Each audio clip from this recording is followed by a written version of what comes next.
Thanks very much to the organizers for the opportunity to present Quell Therapeutics to you this morning. Quell really is focused on bringing the transformative potential of T-cell therapies to a whole set of diseases of immune dysregulation, so outside the area of oncology, where obviously a lot of the technologies have been pioneered.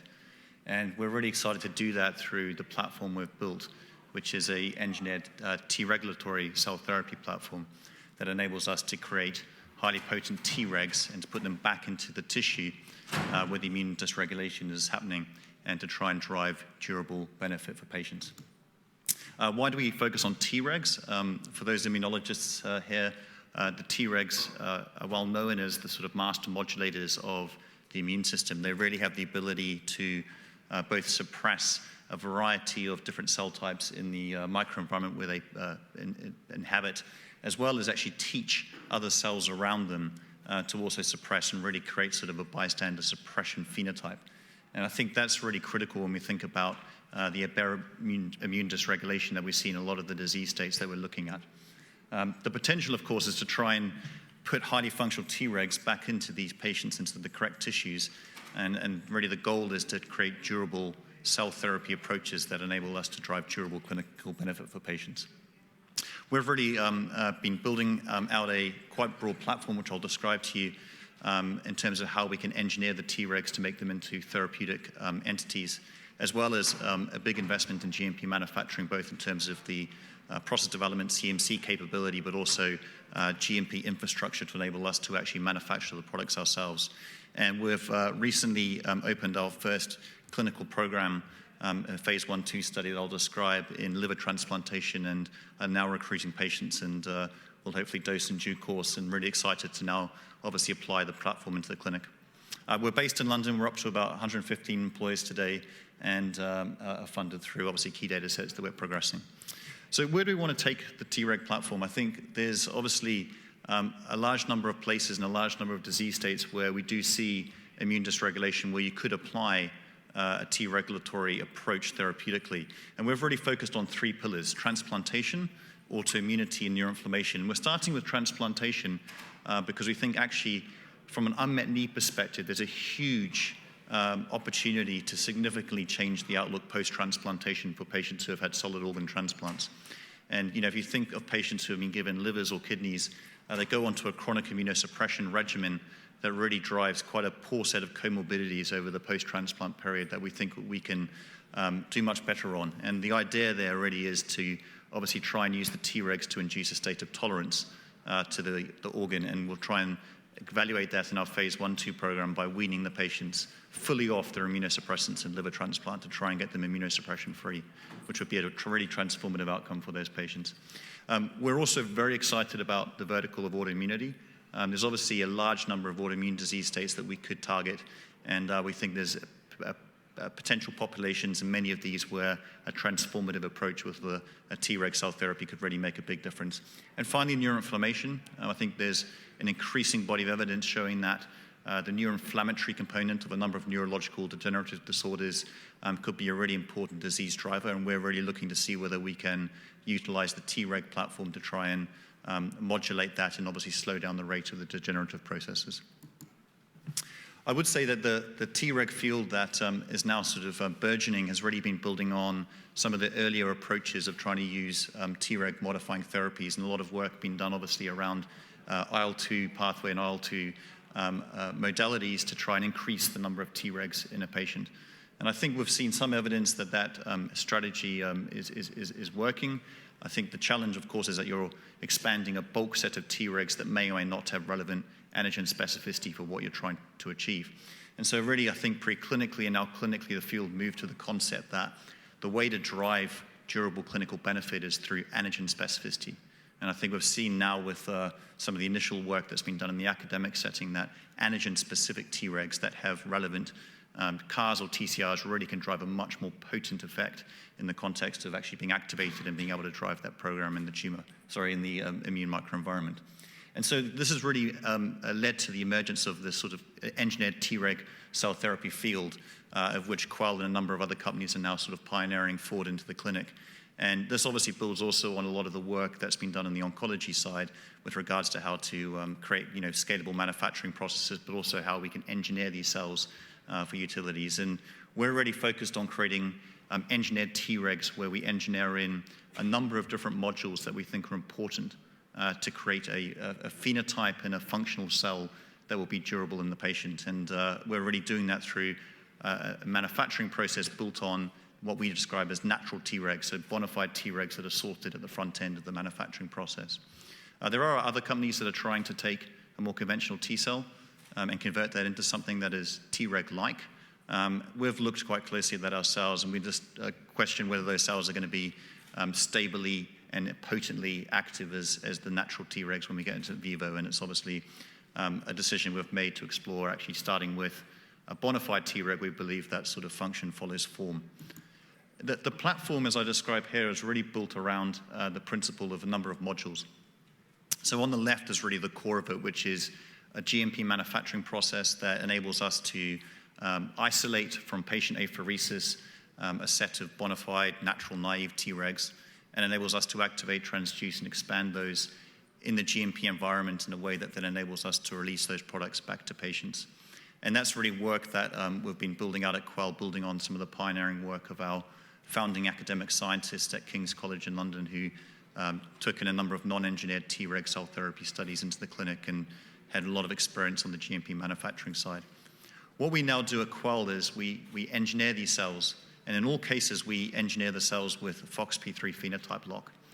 And this is a really critical part of the platform because it enables us to really stabilize the T-reg phenotype and to ensure that once those T-regs go back into patients, when they encounter inflammatory stresses, that they retain their highly suppressive T-reg phenotype and function, which is obviously critical to have a safe and effective product in patients. And then we also deliver at the same time a number of other modules on the right that really are tailored for the disease biology that we're trying to manipulate. So in all cases, we engineer the T-regs with a targeting moiety, whether that's a CAR or a TCR, which really enables us to confer antigen specificity to the T-regs so that they become highly activated and active at the site of disease where we need them to be suppressing. We've built up a toolbox of a number of persistence technologies that really use synthetic biology approaches to enable us to give the cell survival signals that will enable them to persist for longer periods of time in the context of different immune environments. We have safety switches that we can engineer into the products, and we also have been working on a number of what we call functionality enhancers, which is different armoring approaches to allow the T-regs either to increase suppressive programs or to modulate other elements of T-reg function like tissue repair. So when we think about product development, we really are building the product candidates from the sense that we have a toolbox of modules that can be applied based on the type of biology we're trying to manipulate and the therapeutic outlook we have for the patient populations that we're going into. I'll share a little bit of data with you on the FOXP3 phenotype lock. As I said, it's at the core of the platform, and we really see this as a critical module for stability, for potency, and for safety. So starting with stability, there's a bit of data here showing that when you put T-regs through stress, either in the context of a manufacturing process or through expansion or overactivation or in the context of inflammatory cytokine cocktails, you can start to see some plasticity in terms of the phenotype, and the T-regs can start to lose some of the elements of a T-reg that you would want to have in the context of a suppressive profile. So what we've found is by actually putting FOXP3 back into a bona fide T-reg constitutively, in a sense the cell that's already a FOXP3 positive T-reg, but now overexpressing that FOXP3, that we find actually a much more stable cell phenotype in the context of these stress situations. And here's some data on the left showing that actually in the context of that stress, you can see that the blue bars, which are the natural T-regs, can start to lose some of the markers we would expect to see on T-regs like FOXP3, CTLA4, CD62L, and that the phenotype locked T-regs in orange retain those a lot better. That also confers into the middle panel in a potency advantage. We see that actually our CAR T-regs are much more potent in a suppression assay than the control T-regs, but we can even further enhance that with the phenotype locking technology in the orange bars on the top. And importantly, we see that difference at physiological ranges of T-reg to T effector ratios. And then finally, on the right-hand side, no selection process at the front end of a T-cell manufacturing process will be perfect, and we may have some other cell types that get through the sorting step that we do. And so what we like about this technology is that whenever we transduce a cell with a chimeric antigen receptor, it always gets the FOXP3 at the same time. So if there happen to be T effectors, small populations of impurities in that population, if they get transduced with a CAR, they also get transduced with the FOXP3. And what we see from our data is that that really attenuates their effector phenotype and their cytotoxic phenotype. And that's obviously critical from a safety perspective when we think about putting these cells back into patients with chronic diseases. From an antigen specificity perspective, we're starting with chimeric antigen receptors. We really see from our own data and some of the data presented here that engineering cells with chimeric antigen receptors, CAR T-regs, really gives them a very potent antigen specificity that we think will translate through to obviously efficacy in the context of patients in the clinic. We really take a sort of context of tissue targeting with our chimeric antigen receptor targeting strategies. So we don't need to target the T-regs to a specific antigen like expressed in a tumor cell. We just need to target them towards an antigen that's highly expressed in the tissue where we believe the T-regs need to be active. And I think that gives us an increased opportunity space to sort of focus on different antigens than other fields. And we've seen that play through very nicely in our preclinical data, and we're now looking forward to exploring that in the clinic. Our manufacturing process is not dissimilar to a CAR T manufacturing process with a few differences. So we have a really critical step after we've taken the patient apheresis at the front end where we sort the apheresis product down to the bona fide naive natural T-reg population. That's a really critical step, one that is really important, obviously, in the context of a GMP process to be done in a GMP manner, and we've really optimized that very carefully. We use, after that step, activation and a lentiviral-based transduction, and then an expansion and cryopreservation before release back to patients.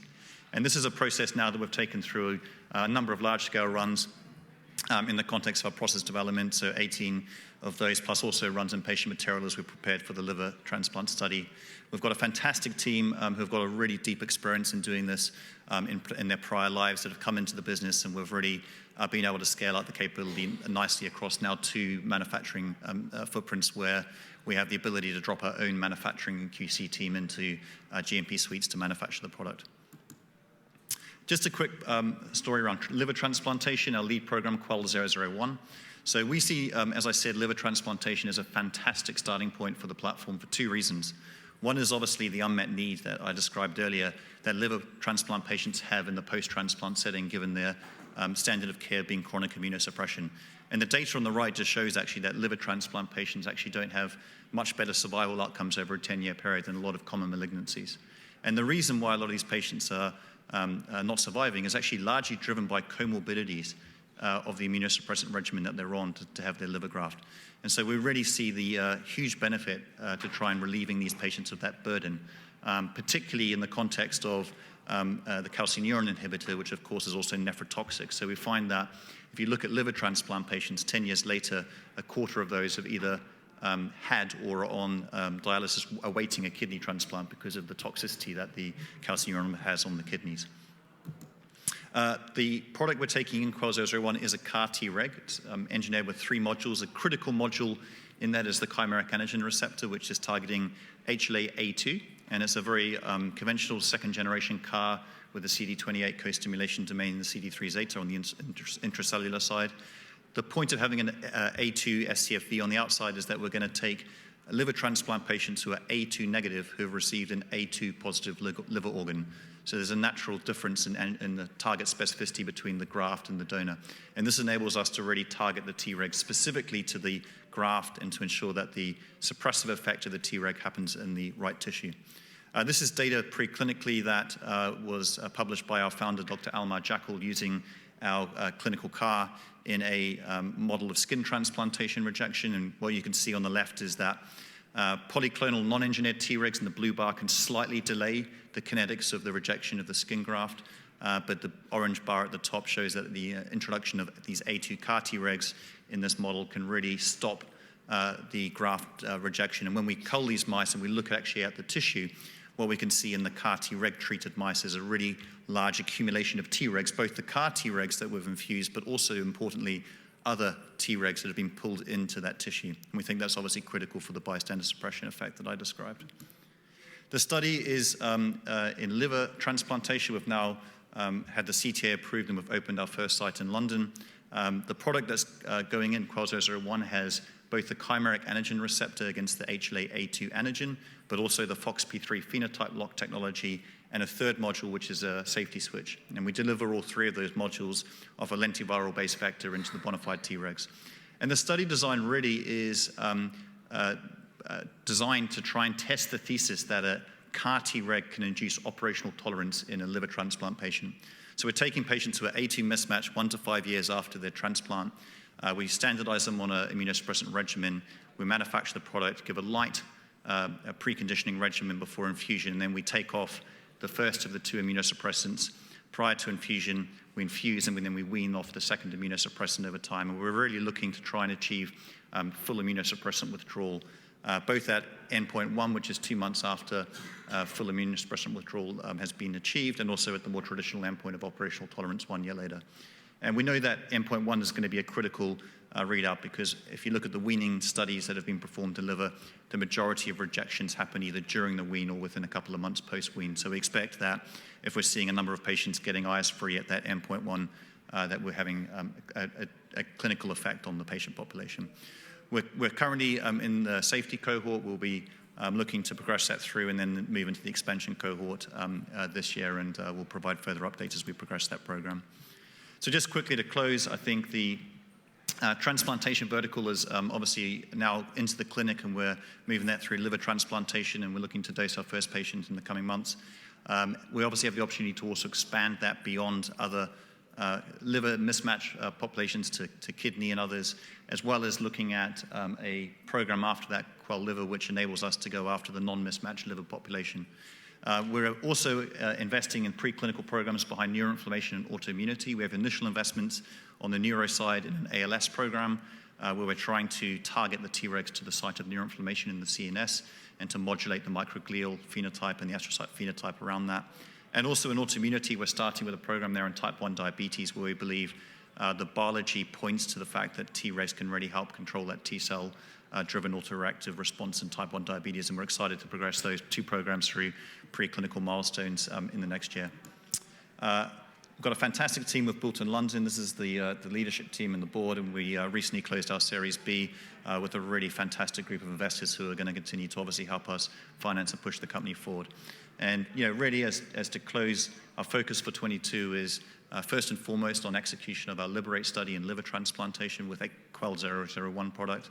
We're going to continue to progress our pipeline work in neuroinflammation and autoimmunity, as well as obviously continuing to invest in the fundamental platform in terms of the manufacturing process and also the toolbox of modules we have to engineer the cells. In terms of a longer-term technology arc, we are actually starting the journey towards an allogeneic T-reg platform, which would enable us to create more off-the-shelf products, and we're going to be really excited to initiate a partnership in that space in the coming weeks that you'll see announced. And then finally, I think, given the potential of the platform to go broadly across a number of disease states, we're quite active in the context of exploring strategic partnerships with pharma and big biotech companies who are interested in exploring the utility of the platform across a number of disease states and really enable us to take the platform to different patient populations. So thank you very much.